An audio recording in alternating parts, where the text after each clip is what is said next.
آئیے سنتے ہیں حضرت مفتی ظفر ولی خان رحمۃ اللہ علیہ سے ایک ایسا وظیفہ جو ہر لا علاج بیماری کے لیے مجرب ہے۔ دیکھتے ہیں، سنتے ہیں اور پھر اس پر سوچتے بھی ہیں کہ واقعی یہ وظیفہ کارگر ہے یا نہیں۔ اس بیماری کی جڑیں کٹ جائے گی، وہ بالکل ختم ہو جائے گی۔ اس کا ایک خاص اثر اور ٹوٹکا ہے، وہ یہ کہ جس مریض علاج کے لیے پڑا جائے وہاں پر چائے اور پراٹھے کا انتظام کیا جائے اور پڑھنے والے چاروں طرف بیٹھے اور وہ پڑھتے رہے، ہر دفعہ ختم کر کے چوپ کرتے رہے اور آخر میں دعا ہو جائے۔ یہ تیر بہدف 100% نافع عمل ہے۔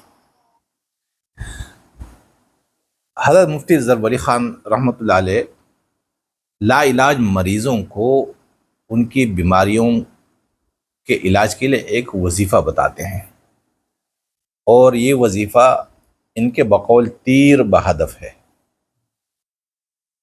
لیکن آپ دیکھ لیجئے گا کہ مفتی صاحب جس وقت یہ وظیفہ تعلیم فرما رہے ہیں تو اس وقت بھی سانس لینے کے لیے مفتی ظفر ولی خان صاحب کس کا سہارا لیتے ہیں؟ اسباب کا سہارا لیتے ہیں۔ ناک میں پائپ لگے ہوئے ہیں کیونکہ انہیں یہ بیماری تھی، سانس نہیں لے سکتے تھے، آکسیجن یہ باہر سے لیتے تھے۔ تو یہ بھی ان بیماروں میں شامل تھے، مفتی ظفر ولی خان صاحب مرنے تک ان بیماروں میں شامل تھے جو لا علاج تھے۔ لیکن جو وظیفہ بتاتے ہیں وہ بیماریوں کے علاج کا بتاتے ہیں، اور پھر طریقہ کار بھی بتاتے ہیں کہ چائے اور پراٹھوں کا انتظام کیا جائے، پھر یہ وظیفہ پڑھا جائے اور مریض کی طرف چپ دم کر لے تو کیا ہوگا؟ مریض کو شفا مل جائے گی۔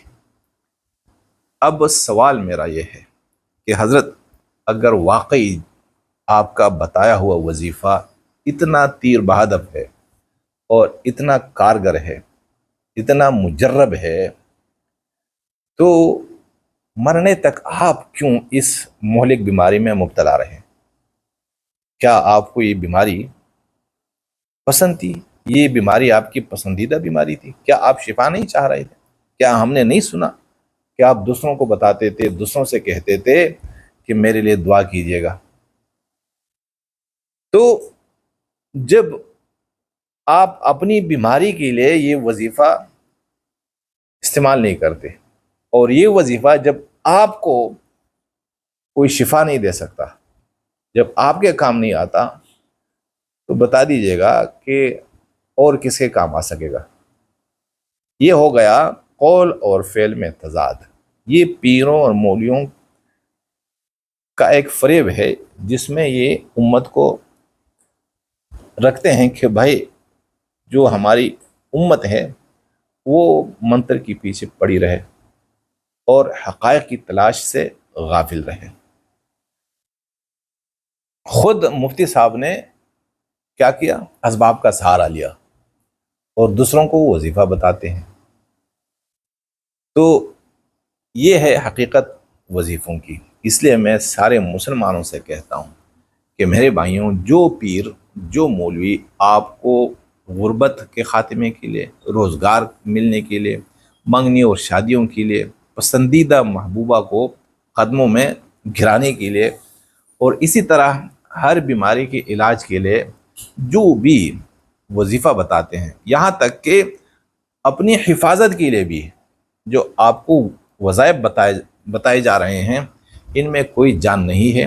اللہ تعالیٰ نے ہر بیماری کے لیے دوا بھیجی ہے، اللہ تعالیٰ نے ہر نیستی کے لیے اور ہر غربت کے لیے ایک نظام بھیجا ہے اور شرائط ہیں، اور جو بھی ان شرائط پر پورا اترے گا، اللہ تعالیٰ اس کی غربت کو، اس کی نیستی کو ختم فرما دیں گے۔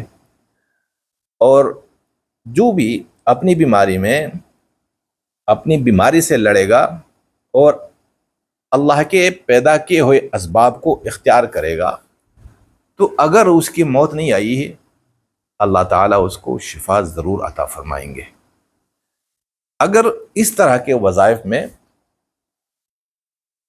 صحت ہوتی، شفا ہوتی بیماریوں سے، تو میرے خیال میں WHO اس کی ضرورت نہ ہوتی، ہر جگہ ہسپتال اور کلینک بنانے کی ضرورت نہیں ہوتی۔ ایک ڈاکٹر کتنی محنت سے اور کتنی مشقت سے ڈاکٹر بنتا ہے، پھر مرنے تک وہ پڑھتا رہتا ہے،